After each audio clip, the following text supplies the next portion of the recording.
Bonjour à tous, aujourd'hui notre sélection est un article de Compact sur les élections présidentielles au Mexique.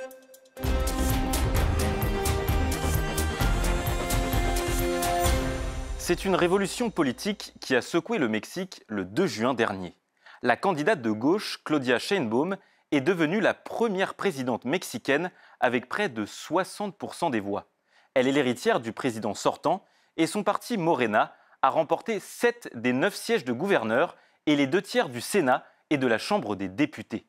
Ce grand chelem s'explique par des résultats concrets. Le prix de l'énergie n'a presque pas augmenté en 2023, malgré la crise mondiale, et le chômage a baissé pour atteindre 2,5%. Entre 2018 et 2022, la part des Mexicains en dessous du seuil de pauvreté a aussi reculé de 42 à 36%.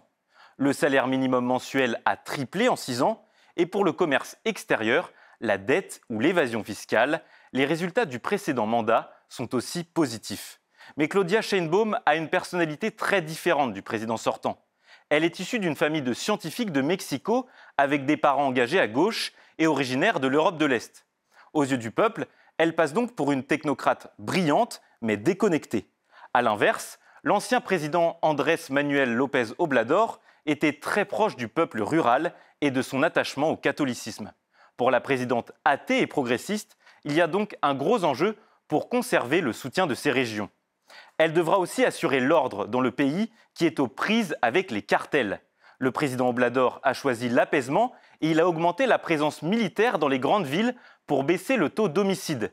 Mais la violence continue de sévir dans les régions rurales comme le Guerrero et le Zacatecas par exemple.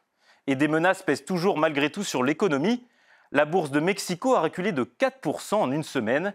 Les États-Unis suivent de près la situation pour éviter des contrôles de pays étrangers sur les ressources stratégiques du Mexique.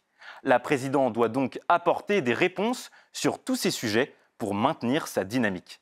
Pour en savoir plus et échanger sur ce thème, retrouvez-nous sur Internet et les réseaux sociaux.